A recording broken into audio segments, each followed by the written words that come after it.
A partir deste vídeo, nós iremos estudar agora a dependência da constante de equilíbrio de uma reação química com a temperatura.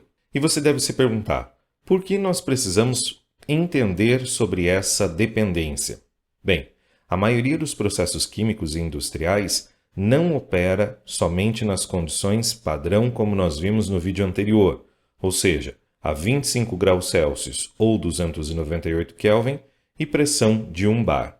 Por isso, nós precisamos necessariamente compreender como que a constante de equilíbrio varia com a temperatura e também identificar as condições necessárias para fazer essa correção. Veja o que o slide nos diz. Sabemos que é muito difícil que as reações químicas na indústria se processem somente a 298 Kelvin.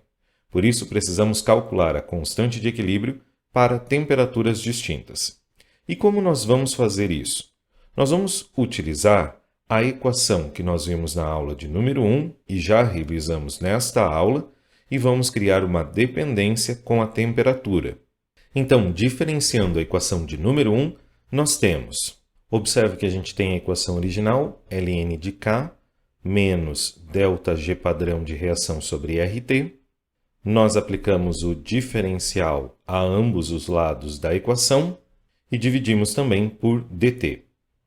A partir de agora, nós vamos fazer um pequeno procedimento de dedução de equações justamente para mostrar essa dependência da constante de equilíbrio com a temperatura. Então, como você pode perceber, aqui no numerador do lado direito da equação, nós temos um quociente ou também um produto, caso nós fizéssemos ΔG padrão de reação vezes RT elevado a menos 1. O que nós podemos fazer agora é aplicar a regra do produto e determinar a seguinte equação. Então, nós temos dln de K dt igual a ΔG padrão de reação sobre RT quadrado menos 1 sobre RT d ΔG de reação padrão dt. E agora nós vamos olhar com mais propriedade esse valor aqui, do ΔG padrão de reação. Você deve lembrar das primeiras aulas de termodinâmica que nós vimos a dependência da energia de Gibbs com as duas variáveis intensivas, temperatura e pressão. Ou seja, dG é igual a VDP menos SDT.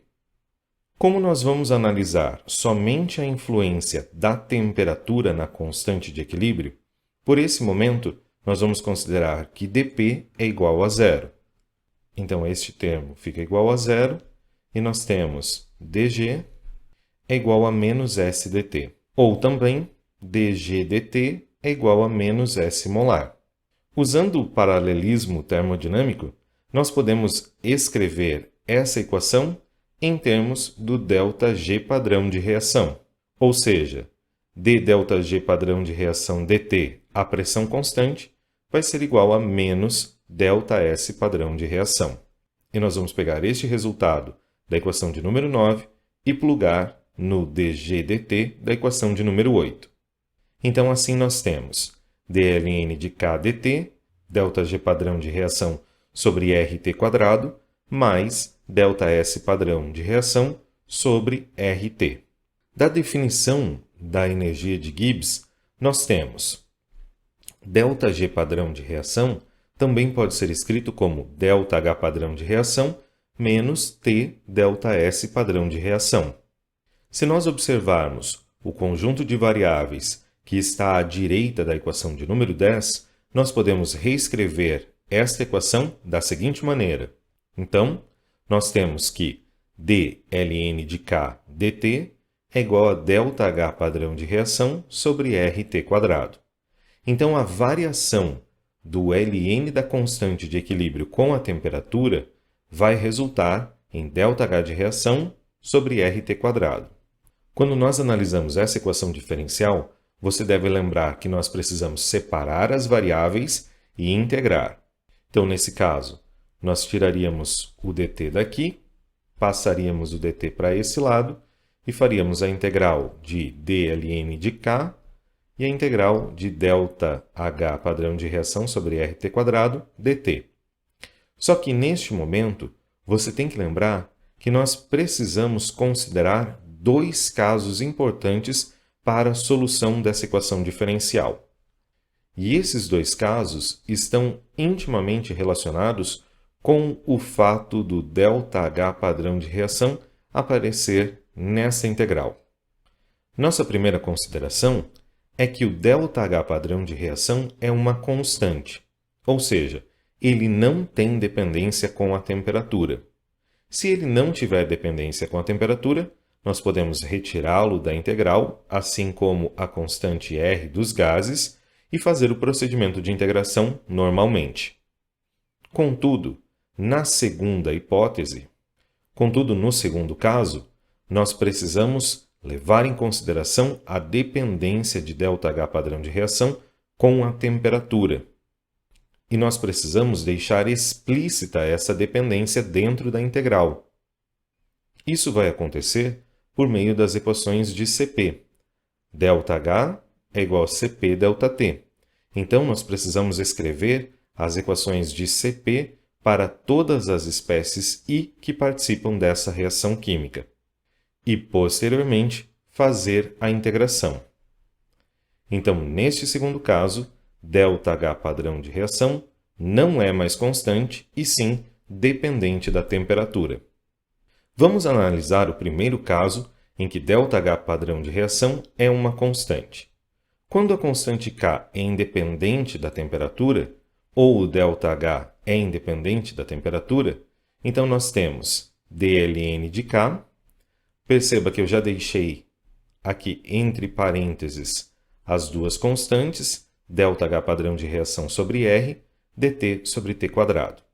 Nós fazemos agora a integral e nós temos ln de K2 sobre K1 igual a menos ΔH padrão de reação sobre R, que multiplica 1 sobre T2 menos 1 sobre T1, onde 1 e 2 são duas condições distintas de temperatura. Como nós temos a nossa condição padrão de reação, na qual a reação é processada a 25 graus Celsius ou 298 Kelvin, nós podemos usar como referência, na condição 1, a condição padrão.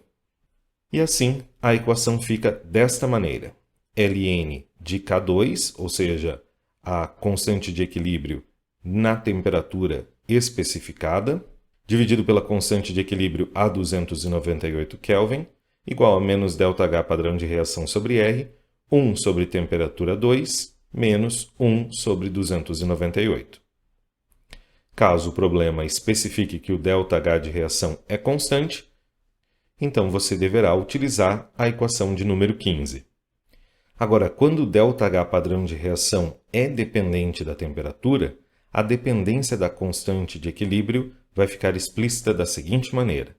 Então, quando K depende da temperatura, nós vamos fazer que a equação de número 12 se torna.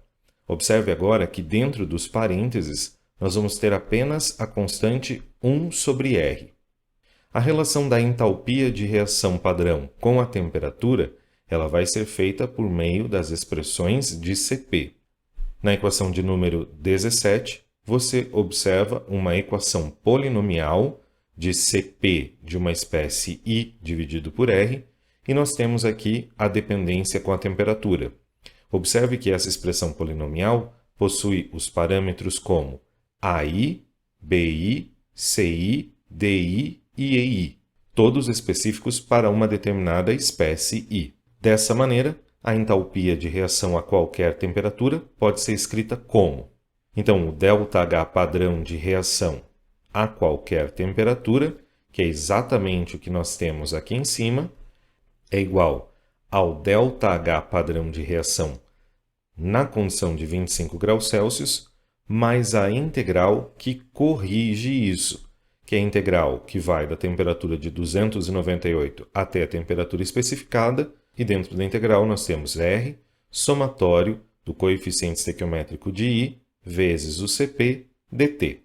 Nesse tipo de problema, nós vamos ter que integrar duas vezes, ou seja, a primeira integral corresponde a essa correção que nós fazemos para o ΔH padrão de reação a qualquer temperatura. Posteriormente, nós vamos incluir esta equação na equação de número 16 e nós vamos integrar pela segunda vez para a resolução da equação diferencial. Então, integrando pela primeira vez, nós temos o ΔH padrão de reação calculado a qualquer temperatura. E observe aqui que os parâmetros A, B, C, D e E do CP aparecem como delta. Então, nós temos ΔA, ΔB, ΔC, ΔD e ΔE. E o cálculo para cada um desses deltas é feito da seguinte maneira, levando em consideração o coeficiente estequiométrico da espécie I naquela reação. Uma vez obtida a equação de número 19, nós colocamos na equação de número 16 e integramos agora para resolver a equação diferencial. Dessa maneira, nós temos a seguinte equação: dln de k dt, então nós temos a expressão nos colchetes sobre t quadrado, e agora, resolvendo a integral, nós temos esta expressão de número 21. Não se assuste. Eu sei que essa expressão parece um horror à primeira vista, mas ela é bastante simples de ser empregada. Vamos com calma analisar cada um dos pontos dessa equação. Primeiro ponto. Observe o que nós temos no lado esquerdo. Veja que essa relação é bastante parecida com a equação que nós deduzimos anteriormente para o ΔH padrão de reação independente da temperatura. Então, nós temos ln de kT, na temperatura que a gente está especificando, dividido pela constante de 298. Isso aqui é igual. Então, observe que nós temos que cuidar. Inicialmente, nós precisamos calcular o ΔH padrão de reação a 298. E isso aqui vai ser feito olhando os dados de uma tabela. Posteriormente, você deverá calcular cada um dos deltas referentes aos parâmetros do CP. Então, agora na sua tela você já vê aí todos os parâmetros identificados na cor verde. Agora em azul aparece a temperatura de referência de 298 Kelvin e, por fim, em vermelho, a temperatura especificada para a reação. A dica que eu quero lhe dar para usar essa equação é a seguinte. Primeiro, resolva a informação do que está dentro desse colchete e multiplique pela informação desses parênteses. Perceba que os termos seguintes são somados a essa conta. Dessa maneira, você observa que a equação, que à primeira vista parece um horror, é tranquila de ser usada. E a partir de agora, você vai acompanhar em 2 vídeos o desenvolvimento de problemas considerando o ΔH padrão de reação como uma constante e a sua dependência com a temperatura.